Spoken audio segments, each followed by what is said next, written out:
Assalamu alaikum. In earlier class, we discussed about stockholders' equity theory. Now we are going to practice some questions. Problem number 11.1. Let me read it out and then we will discuss it. Early in 2000, uh, some organization was organized with authorization to issue 100,000 shares of 100 par value preferred stock and 5,000 shares of dollar one par value common stock. 10,000 shares of the preferred stock were issued at par and dollar one and 170,000 shares of common stock were sold for $15 per share. The preferred stock pays an 8% cumulative dividend. During the first 4 years of operations, the corporation earned a total of 1,85,000 and paid dividend of 75 cents per share in each year on its outstanding common stock. First instruction is prepare stockholders equity section, balance sheet at December 31st, 2009. Now, the important, let me explain it in Urdu. इसमें उन्होंने किया ये है कि जी एक organisation थी जिसको उन्होंने उसने शेयर्स इशू किए हैं 100,000 प्रेफर्ड शेयर्स इशू किए हैं और उसकी एक शेयर की वैल्यू $100 है। इसी तरह ऑथराइज थे वो 500,000 शेयर्स इशू करने के लिए कॉमन स्टॉक और उसमें एक की पार वैल्यू $1 है। जबकि जो प्रेफर्ड स्टॉक उसने टोटल इशू किए ऑथराइज्ड में से वो उन्होंने इशू किए हैं जी ऑलमोस्ट 10,000। जबकि जो कॉमन स्टॉक इशू किया गया है वो 1,70,000 का इशू किया गया है। जो कॉमन स्टॉक इशू किया उन्होंने 1,70,000 को इशू किए हैं, वो पार वैल्यू पे नहीं किए, वो $15 पर शेयर पे किए। जो प्रेफर्ड स्टॉक पे उन्होंने रेट दिया है वो क्यूमुलेटिव डिविडेंड है 8% का। क्यूमुलेटिव डिविडेंड का मतलब है कि अगर कंपनी एक साल पेमेंट नहीं करेगी तो अगले साल वो सारे सालों की इकट्ठी पिछले सालों की भी मिला के करेगी। इसी तरह उन्होंने पहले 4 साल के ऑपरेशन के दौरान जो अर्निंग की है, जो नेट इनकम आई है उनके पास तकरीबन, और वो तकरीबन आई है 1,85,000। और जो उन्होंने डिविडेंड दिया है कॉमन स्टॉक पे वो 75 सेंट्स पर शेयर दिया है आउटस्टैंडिंग कॉमन स्टॉक पे, यानी कि जो इशूड शेयर्स हैं जो इस वक्त मार्केट में बिक रहे हैं। अब इसको अगर हमने सॉल्व करना है तो सबसे पहले हम लोगों ने देखना है कि इसमें से प्रेफर्ड स्टॉक की इंफॉर्मेशन अलहदा कर लें, फिर कॉमन स्टॉक की इंफॉर्मेशन अलहदा कर लें।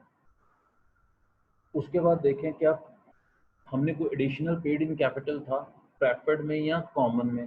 अगर प्रेफर्ड में है तो प्रेफर्ड के साथ आ जाएगा, जो कॉमन में है कॉमन के साथ आ जाएगा। इसी तरीके से अगर आप देख लें इस क्वेश्चन में उन्होंने जो प्रेफर्ड स्टॉक वो इशू कर सकते थे वो 100,000 इशू कर सकते थे, यानी 1 लाख। जबकि उन्होंने जो इशू किया है वो तकरीबन 10,000 की है।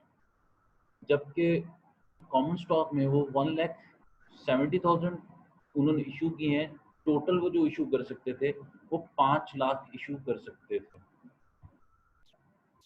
ओके जी, ये हमारा क्वेश्चन था। अब हम इसको सॉल्व करना है तो मैं दोबारा उसी तरीके से जिस तरीके से हम पहले करते थे इसको एक्सेल शीट पे करूँगा। एक्सेल शीट में मैंने जो ऑलरेडी किया हुआ है, मैंने इसकी इंफॉर्मेशन ऑलरेडी वहाँ पे एक्सट्रैक्ट करके लिख दी है।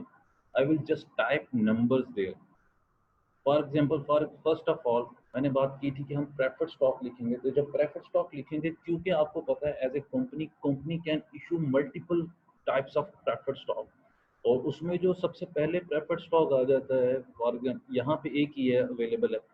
तो यहाँ पे जब हम किसी भी प्रेफर्ड स्टॉक की बात करेंगे तो हमने उसकी पूरी कैरेक्टरिस्टिक्स साथ लिखनी है। जैसे यहाँ पे है 8% क्यूमुलेटिव प्रेफर्ड स्टॉक, क्यूमुलेटिव भी मैंने साथ लिख दिया, प्रेफर्ड स्टॉक भी लिख दिया और 8 उसका रेट भी लिख दिया। ये सारी इंफॉर्मेशन आपके पास गिवन है।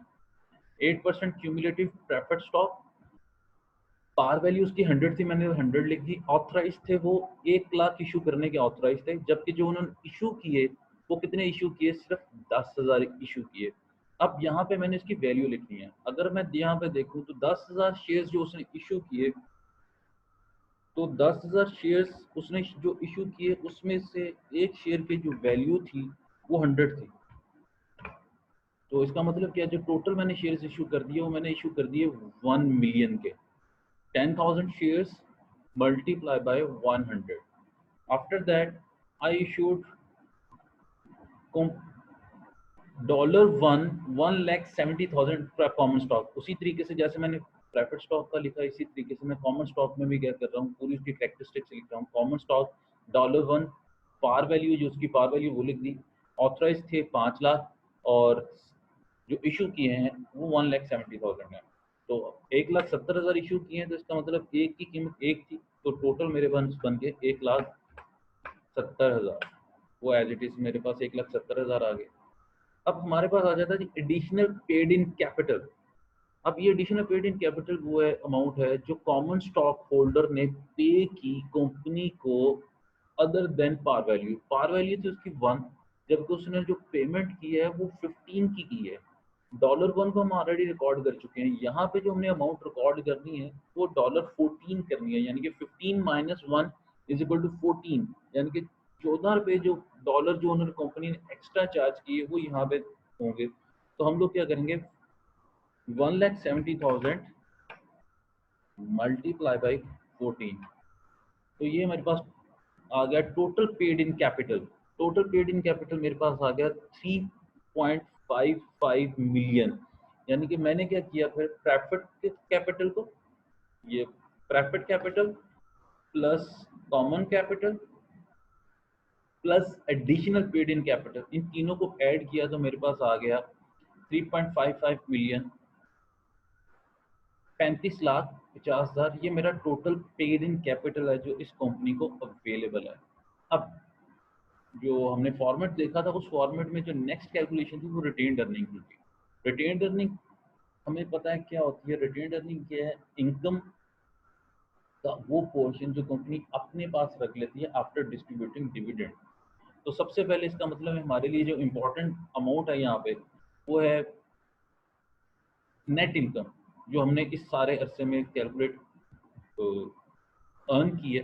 अर्न जो हमने की है वो वन, यहाँ पे उसने लिखा हो 1,85,000 की थी, तो हम एज इट इज यहाँ पे इसको लिख देंगे 1,85,000। 1,85,000 मैंने यहाँ पे एज इट इज जो नेट इनकम अर्न की थी वो लिख दी। अब यहाँ पे अगर देखें तो यहाँ टॉप पे लिख चुके हैं ये 8% क्यूमुलेटिव प्रेफर्ड स्टॉक है। मतलब ये है कि हमें अगर एक प्रेफर्ड स्टॉक पे प्रॉफिट देना पड़ेगा तो वो कितना देना पड़ेगा, 8% of each share par value. तो उसकी पार वैल्यू 100 और 8% 100 का क्या बन जाएगा, 0.08 मल्टीप्लाई बाई 100 मतलब ₹8, यानी कि $8 हमारा पर प्रेफर्ड स्टॉक आ जाएगा। टोटल मैंने जो प्रेफर्ड स्टॉक इशू किया वो कितना किया है, 10,000। तो इसका मतलब कि कंपनी को एक साल में जो प्रॉफिट टोटल देना पड़ेगा प्रेफर्ड स्टॉक पे वो कितना है, 80,000। अब मैंने कहा था स्टार्ट में कि ये कंपनी ने जो शेयर्स प्रेफर्ड शेयर्स इशू किए हैं वो इशू किए हैं क्यूमुलेटिव। क्यूमुलेटिव से मुराद ये कि अब इनको पिछले 4 सालों का इकट्ठा प्रॉफिट देना पड़ेगा। तो 80,000 अगर एक साल का है तो 4 साल का कितना हो जाएगा, वो हम 4 से उसको मल्टीप्लाई कर देंगे। तो हम क्या कर देंगे, 4 इंटू 80,000, तो ये हमारे पास प्रॉफिट आ जाएगा जो डिविडेंड कंपनी ने पे किए। अब नेक्स्ट हमने देखना है कॉमन डिविडेंड। कॉमन डिविडेंड अगर आप देखें जो क्वेश्चन था, क्वेश्चन में गिवन है, उसने कहा कि 75 सेंट्स पर शेयर उन्होंने दिए कॉमन स्टॉक पे ई on paid dividends of 75 cents per share in each year, यानी कि हर साल जो उन्होंने पेमेंट की है वो कितनी की है, 75 सेंट्स की। तो अब यहाँ पे हम देखेंगे इसकी कैलकुलेशन सिंपल आ जाएगी, यानी कि एक शेयर पे की जो हमने देने हैं वो देना है 75 cents multiply by total number of shares कितने हैं, 1,70,000, 1,70,000 से मल्टीप्लाई कर देते हैं, मल्टीप्लाई बाय कितने साल के लिए देने हैं, 4 साल। 4 साल से मल्टीप्लाई करती है, ये हमारे पास अमाउंट आ गई 5,10,000। अब मैंने क्या किया, जो दोनों डिविडेंड्स है दोनों को ऐड कर दिया, 3,20,000 जमा 5,10,000, तो ये मेरे पास बन गया 8,30,000। अब मैंने क्या किया, जो मेरे पास ऑलरेडी अमाउंट मौजूद थी 1,85,000 की, उसमें से माइनस कर दिया जो डिविडेंड पेड है, वो बन गया 8,30,000। मैंने माइनस किया तो मेरे पास जो अमाउंट बची वो बची 2,55,000 की, यानी कि ये मेरी रिटेन्ड अर्निंग है। तो अब मैं करूँगा करूँगा स्टॉक होल्डर्स इक्विटी स्टेटमेंट में रिटेन्ड अर्निंग की अमाउंट यहाँ से पिक करके एज इट इज लिख दूंगा। वो कितनी आ गई मेरे पास, 2,55,000। ठीक है जी। तो अब ये हमारे पास जो टोटल स्टॉक होल्डर्स इक्विटी आ रही है वो आ रही है 3.805 मिलियन। इसका मतलब क्या है कि कंपनी के पास जो टोटल स्टॉक होल्डर्स की इक्विटी जो बैलेंस शीट में रिपोर्ट होगी वो है 36,05,000। तो I hope it is clear now. So let's start another question after this.